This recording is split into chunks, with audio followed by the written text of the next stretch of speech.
Yo, what's going on, everybody? Maxwell Fuller, if you could kindly pull us out of audition, we would appreciate it. And we welcome you to the TCO studios for a TCO Tuesday.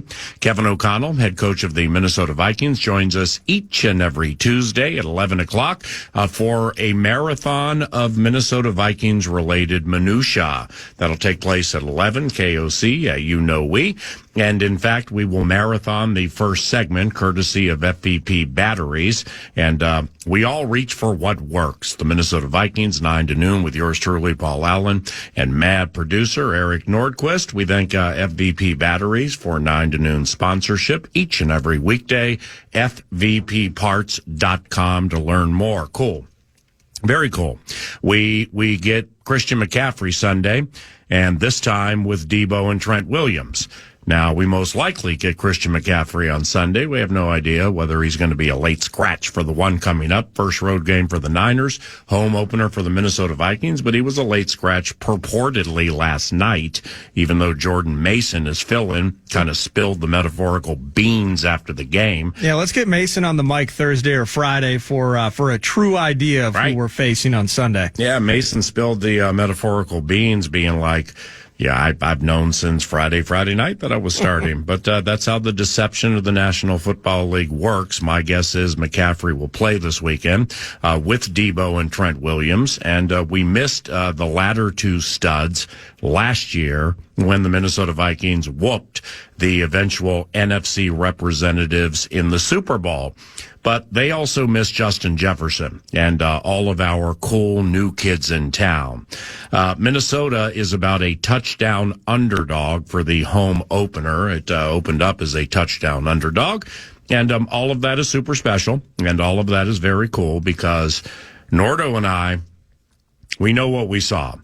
Point spread poppers, they may not be sold. National media, and in fact, many on the local scene are like, but it was the Giants, but Daniel Jones. Cool. Mad producer and I cannot control the overmatched, underwhelming nature of who the Vikings just beat. We know what we saw, and we liked it. We absolutely loved it. And that's the end of the game where, but Daniel Jones. And on the other side of the coin, but it was the Giants. Some were saying, but Sam Darnold. Cincinnati said, but it was New England with a new head coach and got beat at home. Hey! Vikings fans have been waiting for months. Those on the national side of things that pride themselves in predictions, pride themselves in prognostication, pride themselves in foretelling the future. They were all waiting to see Sam. Then you get to see Sam. And there are two roads that you can take with this. And we know what we saw. And we liked it. And there are two roads you can take here. All right, 3-2. Where it is the Giants, XYZ, but Daniel Jones, but Cordell Flott, et cetera, et cetera. Or you can acknowledge that finally, after a summer of projecting and prognosticating and guessing and dreaming and rooting for the good side or the bad side, and just wondering, you got to see 12 of 12 to start the game. You got to see efficiency. You got to see explosion. You got to see a guy that clearly had a true mastery of the offense into week one. And so when you're looking at this game, and it's just the Giants, it's just Daniel Jones, as a Vikings fan, you have to be sitting here, even on a Tuesday, exciting montage, and Monday, now it's on to the Niners, it's on to McCaffrey and Debo and Ayuk, oh my. Yeah. You have to just say, okay, I spent all summer wondering what this offense would look like with Sam Darnold. And then I finally got to see it. Yeah. And then I finally got to see what this offense looks like with Aaron Jones. I finally got to see everything I was wondering about and spending so much time thinking about over the course of the summer. Is all the new money going to weigh down Christian Darrisaw? No, he's going to kill Burns and Thibodeau the entire game and play the best game of his career. But you know, it was the Giants. Yeah, no big deal. Just the Giants, just Daniel Jones. And that's So into a Tuesday morning here where we saw what we saw and we absolutely liked it. We know what we saw and we freaking loved it on Sunday at MetLife. Yeah. You just yards from it, me across the country in the cornfields watching it on my TV on my couch. Smashing that Carbonis. I needed Sam to do this, to give me faith that this offense could be executed. He checked all the boxes. I needed Aaron Jones to do XYZ. He checked all the boxes to show me that not only has this run game been a focus throughout the entire offseason, they may have found an answer to it. And during Vikes Bites, I'm going to laud our new left guard for handling business at a high level on Sunday. But you needed to see what the newbies could do, and you saw boxes being checked.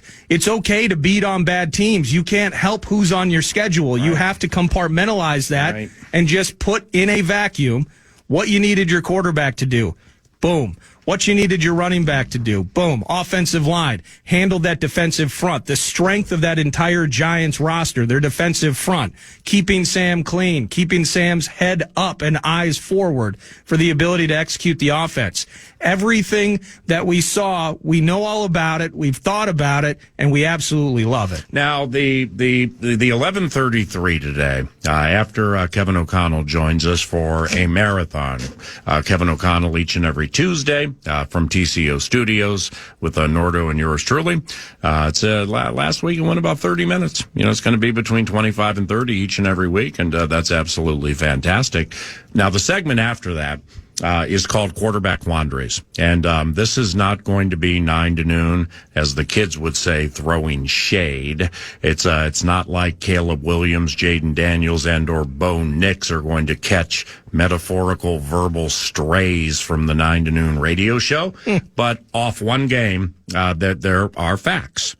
Context is king, but the facts are the facts. That 3 ballyhooed first-round pick quarterbacks, they Commanders lost, right? Yeah. Yep. They went 1-2. Caleb found a way to get the money, but none of them threw a touchdown. Okay. Now they're all probably going to throw many touchdowns during their careers. Caleb Williams might be the offensive rookie of the year this year.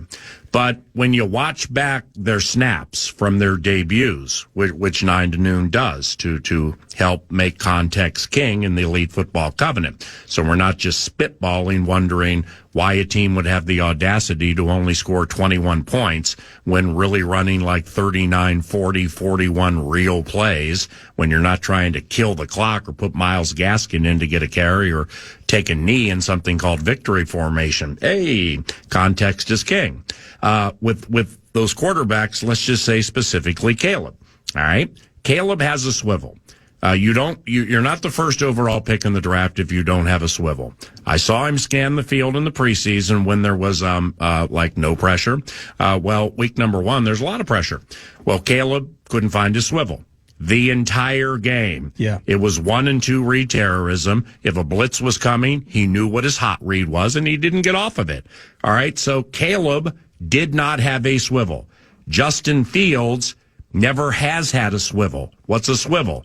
That's where you scan the field like the good ones, going from read 1 to read 2 to read 3 to read 4.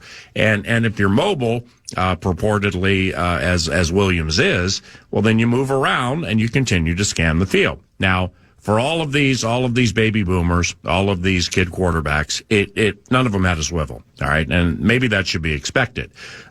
However, one thing is factual with context being king. You know who does have a swivel? Sam Darnold. And he was scanning the field all over the place, looking left and right, looking safeties off to find people all over the place. And that's a veteran situation that makes context king. But it was the Giants.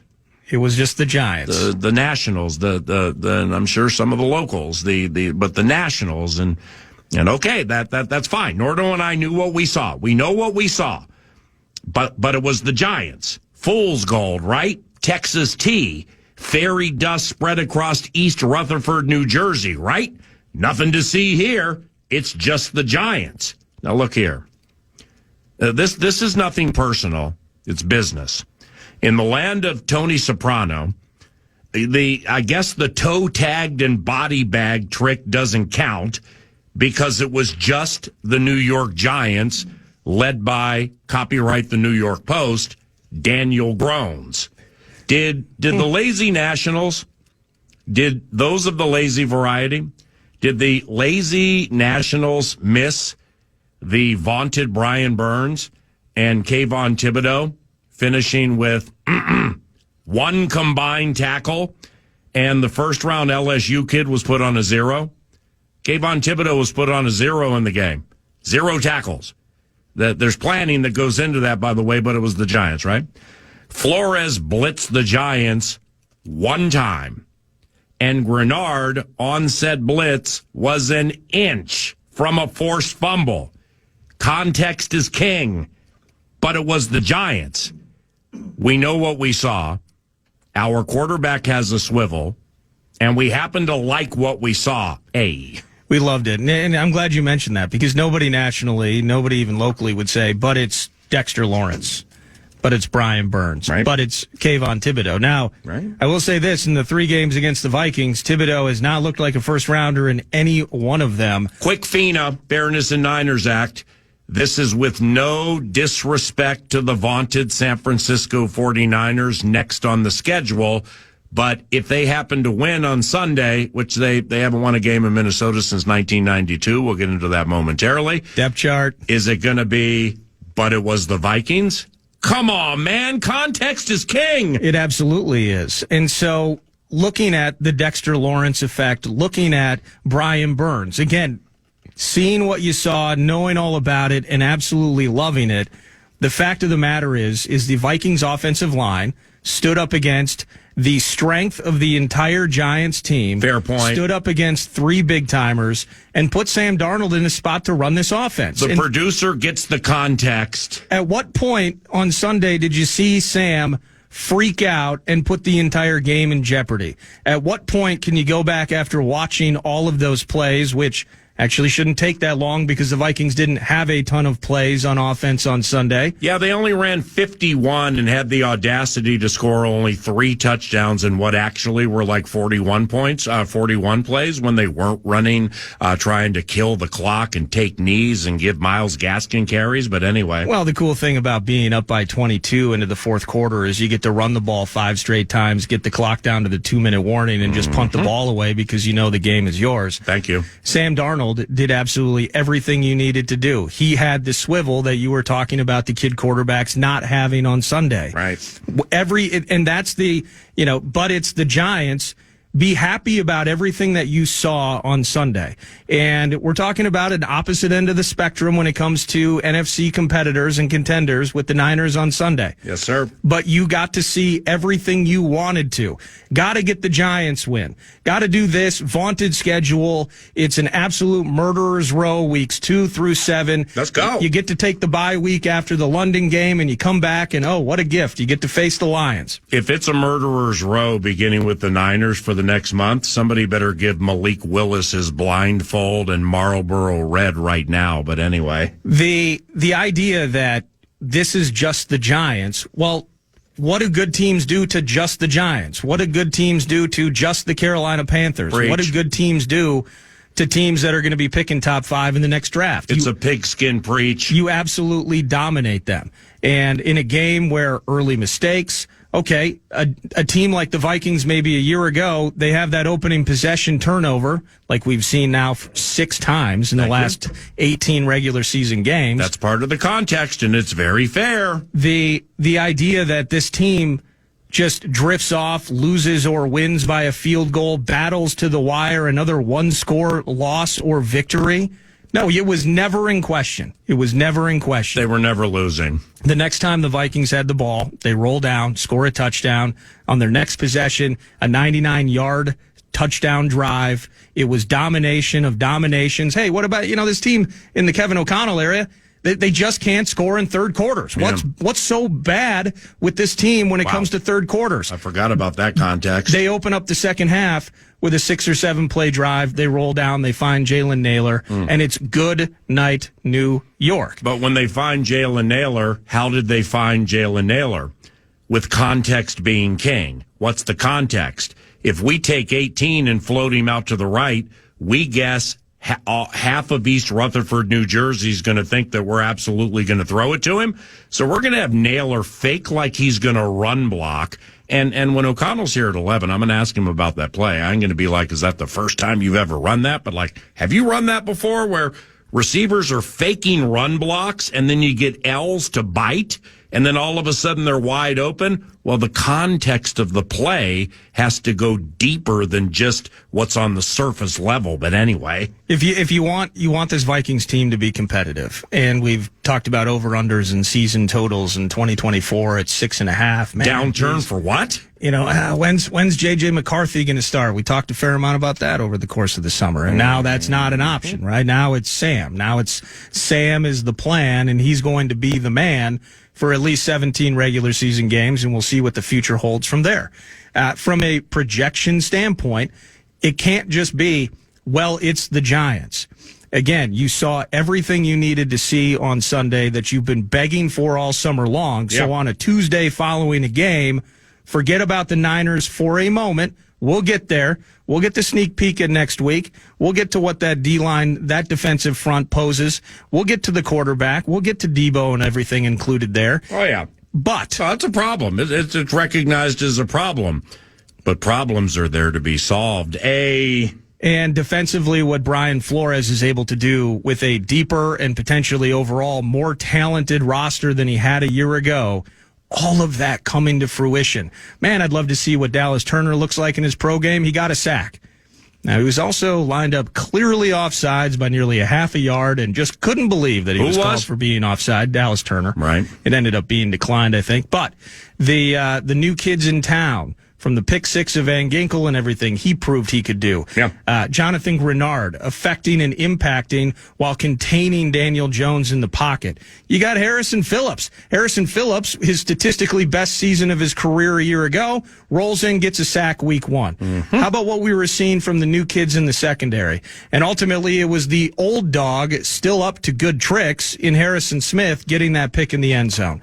So week one, you've been begging for it to happen. Unless you're completely misanthropic and you want this season to be tanked by the Vikings, unless you're all negative on everything, go with that misanthropic, then you have to be nothing short of elated. And it can't be, it's the Giants or it's Daniel Jones. Right. We stuffed them into a locker, gave them a wedgie, and said, see ya on our way back being 1-0. Toe tagged and body bagged with blindfolds and Marlboro Reds on the fan. Max Fuller produces 9 to noon, by the way. You mentioned Harrison Phillips.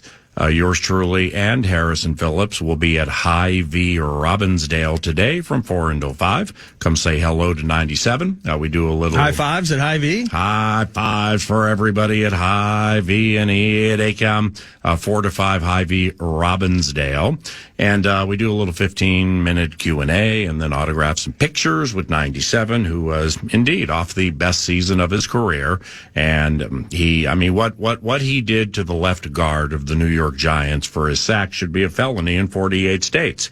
Dexter Lawrence, we have immense respect and reverence for 97 for the New York Giants. Is that a fair way to put it? That is a fair way to put it. Professionally speaking, can't exactly say the same thing for KFAN Thibodeau, who I find to be a functioning enigma. He's just a functioning conundrum. I just can't figure him out. KFAN Thibodeau, I think he was 5th, 7th overall pick in the draft a few years ago, something like that. The LSU kid. Oh, yeah, him, the one who finished the game with 0 tackles, because there was planning that went into that, but it's the Giants. Dexter had a sack 2 seconds into it. That ended up being one of 2 hits on Darnold the entire game. Yep. The entire game. I mean, 97 just came raring to go. 97, the bomb, came raring to go, and he got the money. That was one of 2 hits on Darnold the entire game. Context is king. Fool's gold, though, right? What if Sunday is fool's, scarlet, red, and metallic gold, and they beat the 49ers? You know, the San Francisco 49ers have not won a game in Minnesota since 1992, when former Viking Amp Lee scored 2 touchdowns for for the Fools Scarlet, Red, and Metallic Gold. It's the last time they won a game in Minnesota, 1992. The Minnesota Vikings have beaten them 7 consecutive times in Minnesota, and they've been underdogs a fair amount of those games. Took a Greg Lewis catch in one of them. Wow, 09, that's right. Vikings favored in that game. Singletary brings the bunch in with Manny Lawson and Patrick Willis. And Sean Hill, though. And Abreu Franklin, and they're out there just balling, just beating up on people. But Greg Lewis's first play as a member of the Minnesota Vikings helped us get the money. And but you know what? Into that game, Favre's old, and you know what? It probably was fool's gold winning the first 2, but no need to hearken to a decade and a half ago. Now, just remember, this is nothing personal. It's business. And last year, when 9 to noon made the proclamation, the 49ers have a better chance to win the Super Bowl with Sam Darnold. Niners Nation is about to understand why that proclamation was made. So let's put a cornfield's calamity on this shiny toy from the city by the bay. Then maybe this perceived fool's gold becomes found gold. And we are on to the Danielle Hunter game, a proud but not loud 2-0 operation. And again, FINA, Fairness in Niners Act. 9 to noon has an extremely high level of respect for the coaching wherewithal and offensive mind acumen of one Kyle Shanahan. For it was years ago, this radio show dubbed him Next Level Shanny because his ideas are copied.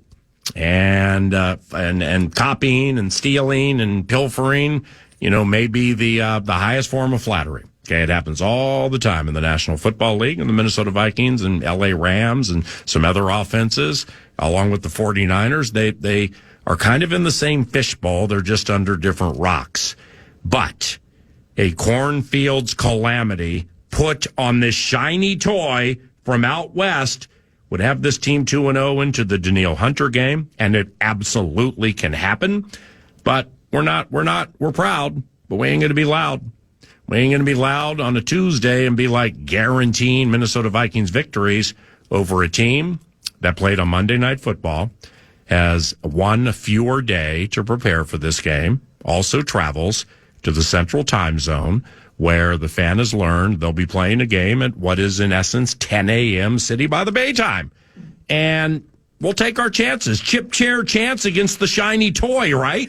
Well, I'm not going to be loud on a Tuesday. We liked what we saw. We know what we saw, and we absolutely loved it on Sunday. Thank you. We are not going to be loud into the Niners game. I might get a little loud Friday at Buffalo Wild Wings Maplewood, but I ain't sure about that yet. Yeah, we'll see. We'll see how the week goes, but there's room for excitement. That's the key into this game, because knowing what we saw and loved it, as we've talked about for the last 20 minutes or so, hoping that you would find that summer dream weaving to come true. All of it did on Sunday. And that's the beauty of this. Yeah. Having excitement into a game against the Niners where you have belief that what you saw was real, what you saw was really good. We're floating on a cloud. And throughout the course of this week, we'll break down the Niners. We'll break down Bosa and Malik Collins and Hargrave and Leonard Floyd. And we know what we're up against. And Fred Warner just looked fantastic last night. Mm-hmm. You guys know the names. Yes. Everybody knows the names. Nobody knows Cordell Flott. Everybody knows Nick Bosa. This is one of the NFC favorites, one of the NFL favorites to get to the Super Bowl. So that all is part of the conversation, of course. But I'm going to tell you, PA, if the Vikings win on Sunday, I'm going to be proud and loud. I'm going to be proud and loud into week 3. But we're not going to be loud with those who are, but it was the Giants. And I heard that yesterday from some elite football minds on Sirius NFL radio. People I know, people I respect, and it's like they take a call on the Vikings and it's like, but it was the Giants, but it was Daniel Jones. Okay, that's fair. That's FINA, Fairness and National Opinion Act. We understand that. We know what we saw. We liked what we saw. Several ballyhooed quarterbacks currently executing their toil in the National Football League do not have swivels. Do you know who has a swivel? Sam Darnold. Sam Darnold, quarterback for the Minnesota Vikings, scanning the field with that swivel, you were saying? And that's the beauty of week one. That's really the beauty is. of a week one blowout. Mm-hmm. We've wanted one of these things for years. And again, one score this way, one score that way. We got missed field goals in Arizona. We have weird overtime bits. We have all types of things that have held us down and kept us gripping our seats. Caleb, catch the ball and don't let Joshua Palmer bring it in for a game you absolutely should have won. So it's, and I just, Vikings fans, be really, really happy with what you saw on Sunday. Sing it. That for me is the point of this entire segment here. Mm-hmm. Is you have to be excited with what you saw from Sam. You have to be excited for the explosion you saw in Aaron Jones. You have to be excited that JJ got the fat paycheck and he's out there making terrific catches, scoring touchdowns, doing his thing, maybe saving the gritty for a home opener. Mm-hmm. You have to be excited about Andrew Van Ginkel and the new pieces and what Brian Flores is able to deploy on a play-by-play basis. Not having to blitz Danny Dimes. That's beautiful. Could look very different on Sunday. We know that week-to-week existence. All of the cliches are in play. But you have to be so pumped with what you saw 2 days ago, which means you have to be so damn excited for what you're going to see Sunday at U.S. Bank Stadium. And it's going to be hot with temps in the mid 80s. Now, granted, they play inside, but still, getting to the game, it's going to be hot, which means when you get inside the palatial purple paradise, the House of Pain, you'll float in on a summer breeze, which will make you feel fine. Those big doors open? Filled with jasmine in your mind. TimberTech and TimberTech.com provides what's on deck 9 to noon. TimberTech.com. What's up? Kevin O'Connell, 11 o'clock. Vikes Bites around the corner. Maxwell Fuller produces at FM 100.3 KFAN. Nordo is here at Twin Cities Orthopedics Performance Center with yours truly, Paul Allen. And this right here, this is 9 to noon. Stick around following every noon Vikings game this season for Vikings Overtime, hosted by Paul Meat Sauce Lambert and Max.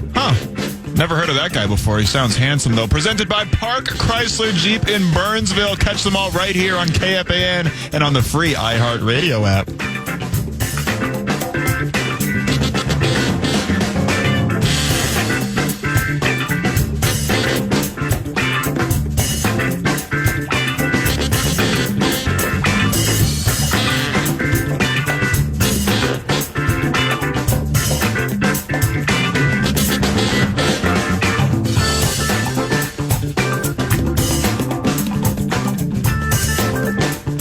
Vikes Bites! Vikes Bites right here. Vikes Bites is brought to you by Thousand Hills Lifetime Grazed Grass-Fed Beef. And you can go to thousandhillslifetimegrazed.com and you can shop online. You can get a box of meat to show up at your doorstep. That's pretty sweet. Or you can shop at a local co-op, a local Coburn's location. Thousand Hills, the absolute best. Now, 9 to noon, we do not subscribe to Pro Football Focus. But we see those numbers, and frankly, to be honest, I'd probably subscribe if I didn't see 100 people in my social media timeline tweeting out, Instagramming various statistics that I then see and might talk about in a situation like this. When the numbers on Pro Football Focus are super negative, well, we just go ahead and brush those to the side. Maybe, what do you mean? Maybe not even reference them. But when the numbers are super good, well, man, Pro Football Focus, those guys are onto something, and they're just doing a great job over there. Totally makes sense. Mm-hmm. But I saw this. So Blake Brandel, pressure points.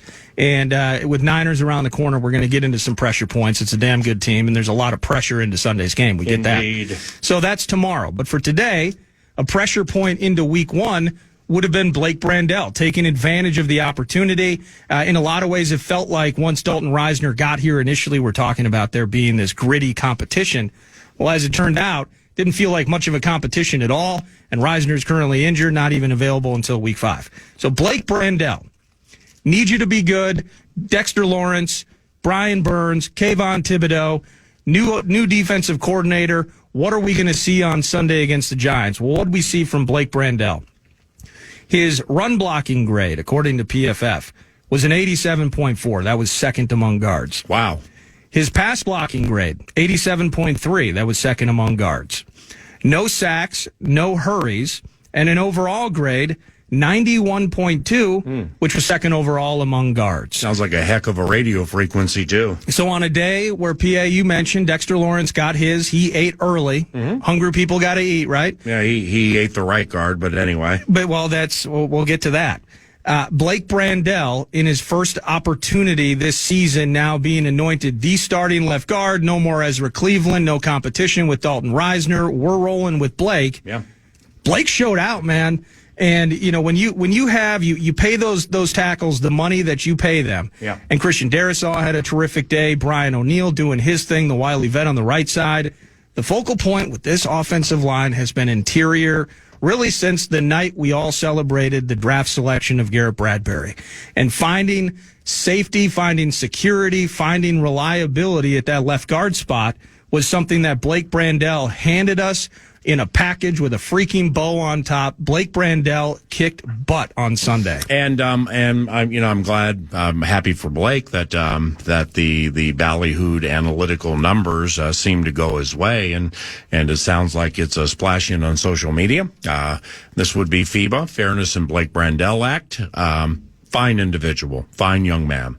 It was the fifth start of his career. He started 2 games last year, and he's a beef eater. He's a big man who moves man for profit. To a man, in watching back a lot of Vikings plays and stuff, like I was looking as the context would go, I was looking for things setting up things that would lead to things. It's like the bit with the deal. Yeah. But is context king? Yeah. So no, it's king. It's king, queen, prince, and pauper. Nothing jumped out at me. It's probably something that I need to watch more closely, but we'll just roll with PFF. Yeah, we. Well, and maybe that's the story. And we talked about it a bit with Ezra Cleveland earlier in his career when he was with the Vikings, making that move from tackle out of Boise State to left guard. And it was kind of the conversation of, while we didn't talk about him at all, that can't be an awful thing, right? And maybe that's kind of the vibe that Blake was throwing out on Sunday. On the other end of it, Ed Ingram. According to Pro Football Focus, he had a 51.9 overall grade. What happened? And this is on social media. Somebody can correct me if I'm wrong. A 9.3 pass block grade and 6 pressures allowed. Darnold was hit 2 times. Right. And so the pressures that he allowed, a different kind of day for Ed Ingram, according to PFF. Okay. So the right guard spot, maybe not as flawless or seamless as the left guard spot. Something to watch as we move forward. Vikes Bites. Yeah, that's going to lead to, I would imagine, people pining for Dalton Reisner to return. Yeah.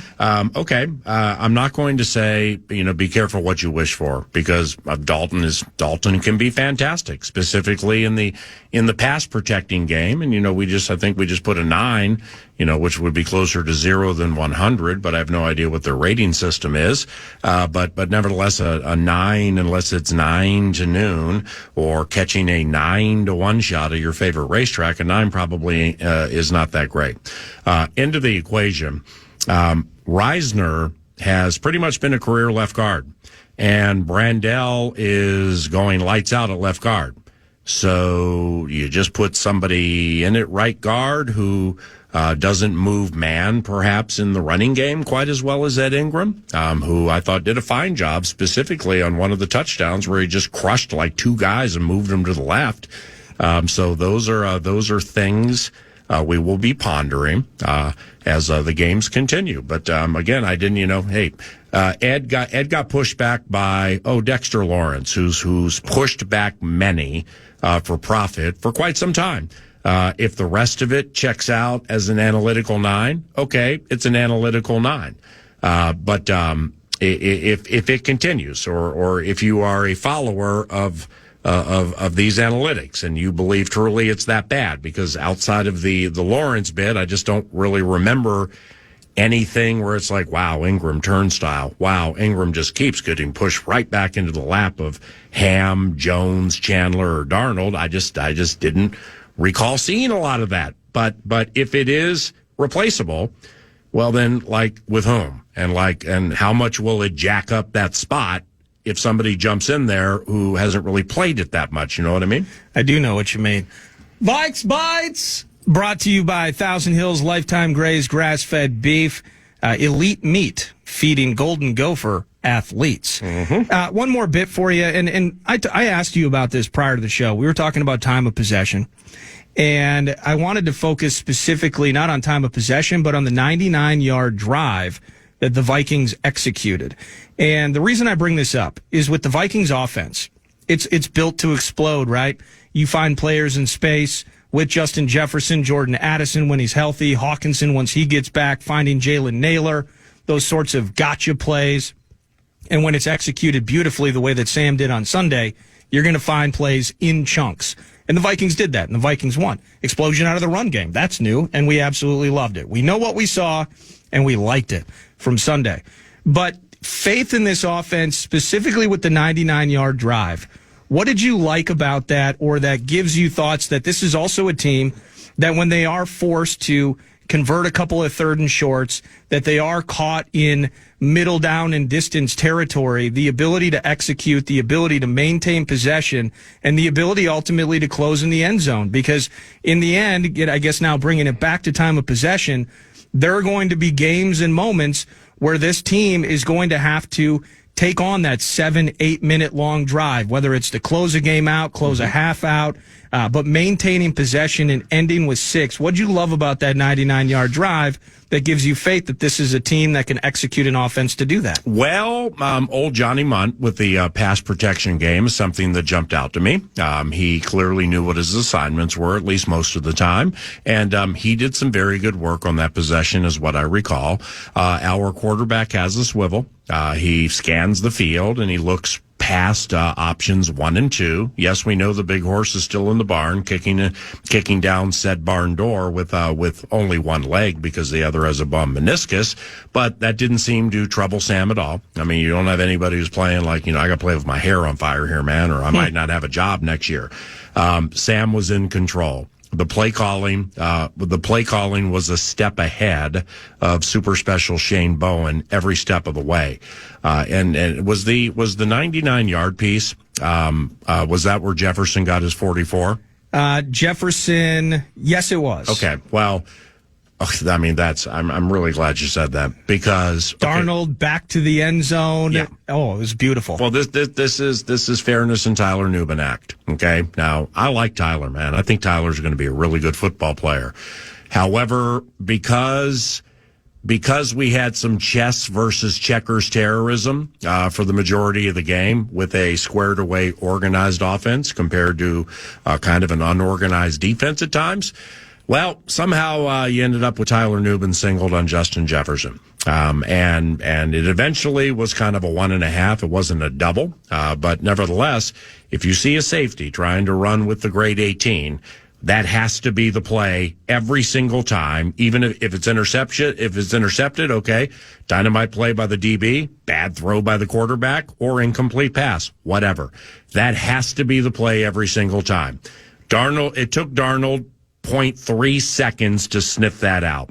That this is what's going to happen. We're going to motion homeboy over here, and we're going to put this guy over there. And we're going to end up with a safety on Jefferson. Well, that happened. Darnold didn't need a swivel.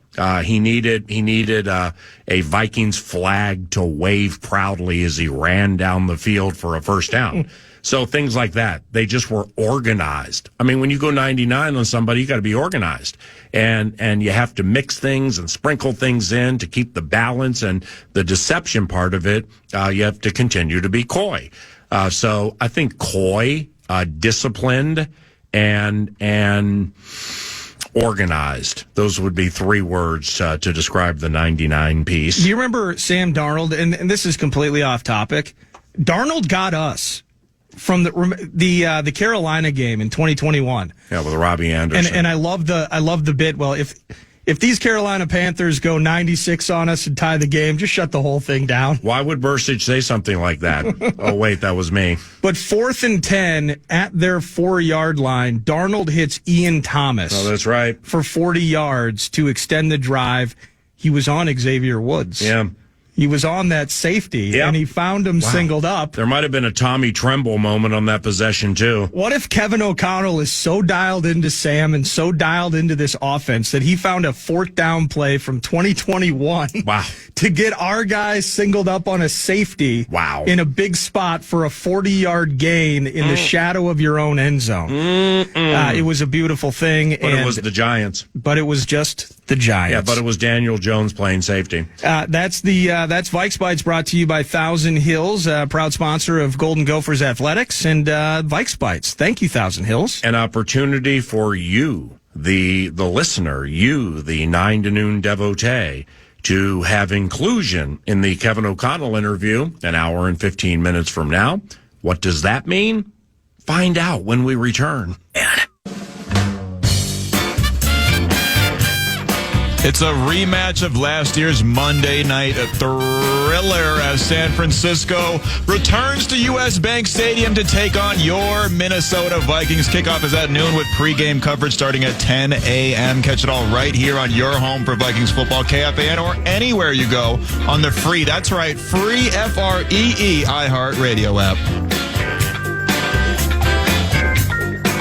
Thank you, Mr. Max Fuller, and welcome back to 9 to noon from Twin Cities Orthopedics Performance Center. We are in Eagan, Minnesota, at your facility home for the 1-0 Minnesota Vikings, preparing for a game against the vaunted and ballyhooed San Francisco 49ers this weekend. As an aside to a request we're going to be making here from Listener Nation, is David Seneca, the Sultan of Smug, the host of Packer Preview and co-host of In the Zone with Greg Popovich and Double T. He's going to join 9 to noon tomorrow at 10 a.m. in studio for a marathon segment. And we didn't do Border Battle yesterday because the super special green and gold played on Friday, and so we'll do Border Battle generally each and every Monday, probably in the final hour. I'm sure we can find 4 minutes for that. But we're gonna have super special Cindy come by tomorrow to discuss the Green Bay Packers quarterback situation and just exactly like what he thinks about the situation. No Aaron Jones. Now it's Josh Jacobs. Josh had a little sled dog to him in that game against Philadelphia, but then he found his feet and he looked pretty good. They got my man Wilson, that backup. I think he only ran like 4 times, but I was like, holy cow, who in the heck is this guy? I think his name was Wilson. And because Marshawn Lloyd didn't play. Let me find that guy's name. Well, he didn't play because they thought when they made the move for him they were getting Marshawn Lynch. So after they went through all the DNA testing, they're like, no, we can't play you until all of this is final. You're not Marshawn Lynch. But Emmanuel Wilson. Emmanuel Wilson. Thank you. So, all right, 3-2. The Packers host Indianapolis this weekend. It'll be Malik Willis. Then Green Bay goes to Tennessee after that. Then the Vikings come to Lambeau Field for the 4th game of the season for both teams. Then the Green Bay Packers are at the LA Rams after that. And the reason I lay those 4 out is because I believe Green Bay, they're not going to place Jordan Love on the IL, the injured list, where he would have to miss 4 games. So, this is generally speaking, the Packers are quite conservative when it comes to injury, and 9 to noon's not mad at that a lick. But if it's a 3-6, then I'm just kind of thinking that it might be a 4. So Indy at Green Bay at Tennessee, Minnesota at Green Bay at the Rams. We will address that part of the schedule with the Sultan of Smug tomorrow. But, they're I don't know if there are reports that Green Bay's like sniffing around next level Tanny, that they're thinking about Ryan Tannehill, and Tannehill's kind of like, it's going to have to be an absolutely perfect situation for me to sign somewhere and uproot things and all that. The metaphorical writing seems to be on the wall here. It's one of 2 things. All right, so Indy comes to Green Bay, and if Malik, Liberty's finest, this side of Gabe Henderson, if Malik doesn't look the part and they can't move the ball, and it's frustrating and it's perplexing, and say they lose, well, that's the week you bring in next level Tanny. Because you're going to Nashville after that. Ooh. You bring Tannehill to Nashville for his 2024 debut against his former squad. Jeffrey Simmons, like, what? Who? Don't care. Do you see any parallels to this? It just popped in my head. The 2015 Vikings, missed field goal and all of that, but playoff team, good defense. Adrian led the league in rushing that year. And then into 2016, we know about the training camp injury to Teddy Bridgewater. And so you roll out, you deal a first-round pick. Yeah, for Bradford. For Bradford. Ends up being an 8-8 season. Do you see any parallels? Because for me personally, I hadn't even thought about it until you went down the road you did, where if they think that this is absolutely an NFC deep January contending team, right, they are potentially in a spot where they might give Malik Willis a game, but if it doesn't go the right way, and frankly, he was put in an awful spot at the end of the game in Brazil, where he was basically sent in to do a Hail Mary, he takes the sack, and that just needs to be better in the future. But would they? Because that is a drastic move. That is a drastic play. Whether it's Tannehill or, frankly, put any name in that equation. Tannehill ain't signing with that team if it's only 3 games. And I, you know what I mean? So, and I agree with you there. Yeah, I mean, I'm like 80% on that. But how much is that going to cost? Because a guy like Tannehill, given the money that he's made, your point is quite prescient in the fact that if I'm going to go to a situation at this stage of my career, most situations, I'd rather just hang out on the couch. Right. I got wife, I got kids, I got plenty of cash. So it has to be very enticing with an opportunity to win games and be the man again. That would be a drastic move if they brought in a QB. That would tell the story of they think that they're big timers in the NFC. They think that once Jordan Love comes back, that maybe, brushing off the rust of a tough game in Sao Paulo, that they are absolutely a team to be reckoned with in the NFC. I don't want to say shocked. I mean, that's a bit hyperbolic, but I think I would be surprised if they made that move versus same. Let's ride this out. We can, you mentioned it. They're at home this weekend. Then they're at home against the Vikings 2 weeks from now. If I'm LaFleur, I'm thinking I can game plan and get one of those. Yep. And if instead of the way the schedule was supposed to run, and we went through the schedules, that the Packers have a nice start to this season. They have the ability to rack up some W's early on. Yeah. That if I can ride my way to 3-2 or 2-3 and get out alive and put Love back in the mix, I think they would lean that way. But now you got me spinning a little bit about Tannehill. Where are their heads at? That's very intriguing. That's going to be a tough decision for Goody and those guys. If they go 3-2 through their first 5 with Malik Willis at quarterback, copyright Pete Bursich, put Matt LaFleur on ice. Yeah. Just put him on ice, store him away, and keep him for the rest of all time. But it pains me to say it, though, as we were talking about the 6-pack of picks that we were doing on Thursday, and I was laying out, I think the Eagles are going to win. I think LaFleur is a better coach, and me too. I love LaFleur as a coach. Yeah, me too. I have nothing but respect for how that guy operates things. And if there's a coach in the league that can figure it out, lean on heavy run, they got the right back in Jacobs to do that. Defensively, they look pretty stout at times. I can't rule the Packers out of finding a way to Understood. 3-2. I just hope that one of those two is Week 4 at Lambeau with Sam Darnold in that swivel. Understood. And by the way, if you speaking of quarterbacks or speaking of football teams, anybody have a question for Kevin O'Connell? You can send in text messages. Pithy text messages are preferred. Yeah. Okay. And we may slide a question in from you, a member of Rube Nation, for Kevin O'Connell, which means it would go like this. All right, 3-2. All right, Kevin, we requested a listener send in a question for you via the text line, and Jim Nordquist from Chaska has offered this.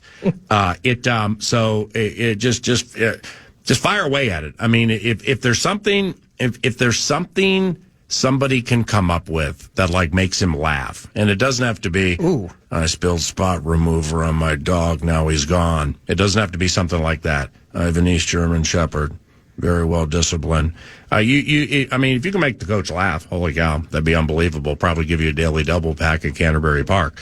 But really, any kind of question that's just like on your mind. Here's an example right here. This would be of the serious nature. Oh, you got him here? Cato Plumber guy. Oh, yeah. Damn, that's next level. Cato Plumber guy asks, is it a bonus that Darnold threw against the Niners defense as a scout team player last year? Like, that's the type of question. That's make the him one laugh. to beat. But that's not a bad question for the head coach. That's the one to beat. 64686, if you are so inclined. When we return, Ben Gessling, who covers the Minnesota Vikings for the Star Tribune and StarTribune.com. He joins us from Twin Cities Orthopedics Performance Center, specifically the VEN. Yeah, the Vikings Entertainment Network. This is 9 to noon.